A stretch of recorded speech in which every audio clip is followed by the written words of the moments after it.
Now, I use a guy called John Truby for certain ideas on structure, story structure. There were a few, he has a number of ideas that he talked about, and I actually trimmed them out. You remember we said about we have the commonality, and as we leave here, we sort of go out. It's like an explosion type thing of us going out, taking a message or a story somewhere else and sharing it with other people, and how that kind of filters out to other people. That was one kind of strand. The most common strand is just a kind of linear story going forward.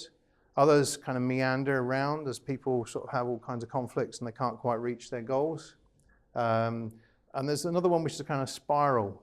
I can't think of any kind of stories that uses that story, but he kind of says that there's a model that uses a kind of spiral type effect. Now, here's 7 steps to storytelling. He talks about finding out what the character's weaknesses and needs are. And one of the things I found quite interesting is that you can take this concept and add it to every single character in your story. Because through analyzing each of the characters, what are their weaknesses and needs, and eventually the other parts that we're going to go through, you can start to see where those characters come into conflict with one another.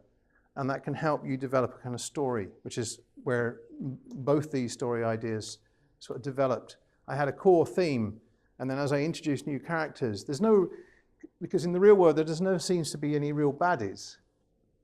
It's never black and white. They just have a different opinion, and they're coming from a different perspective to the main character, and that's what brings them into conflict.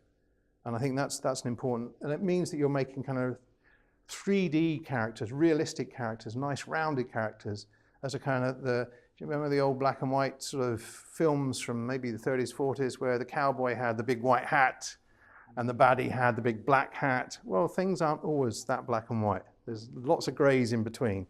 And in fact, quite often, the guy that normally wears the white hat might take it off occasionally and put on the black hat. Okay, so there's certain ideas there. They all have their faults, they all have their weaknesses. And then they have their desires. What are the desires of the character? What do they actually want? What are they trying to achieve? And what is it that what is it that's stopping them? Is where the opponents come in. It isn't necessarily a person or a thing. It could be, as I said before, it could be themselves. Yeah. They actually don't have, they're frightened to actually go and achieve their goals. It may be that they fear failure and they don't want to take the next step, or they have to be pushed out to go and do something, and that's where you suddenly see the story arc change as the character grows and faces up to the challenges that are being presented to them. The next part is they have to come up with a plan. If we go back to A Bridge Too Far, the very early part of that story was they had this plan, what they were going to do, how they were going to get everybody across, and they worked out all these plans and how everything should be perfect if they executed that plan. And they were invincible. And they were invincible, absolutely. Yeah, we can just drop people in here and there. And then as the plan unfolded, I don't know if you remember the part with Sean Connery where he gets dropped into a certain place and all of a sudden they've got the wrong batteries, the wrong crystals for the radios, and they can't communicate with the rest of the body of the army to say what the problems are that they're actually having. And actually, we need to change our plan because there's things that we haven't accounted for. Yeah. So that becomes an interesting part of the story as well. And then that's where the kind of battles come in. You've got to have a battle. You've got to have a conflict where everybody comes in and they're turning things upside down, and it becomes, in The Bridge Too Far, the battle is, can they actually get the people back home? Have they bitten off too much? And will they lose out? If you've ever seen the Battle of the Bulge, that's the story where the Germans try to reach a fuel depot, and it's their last desperate dash, but they wipe everybody out, but they actually literally killed everybody to try and get there because they hadn't got the resources to bring everybody back.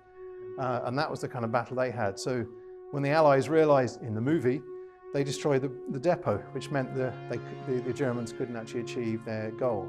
And it was just desperation that they were sort of trying to reach a certain point. I hope you enjoyed the film. Please subscribe and click on the notification bell, and I look forward to seeing you next week. Thanks for watching.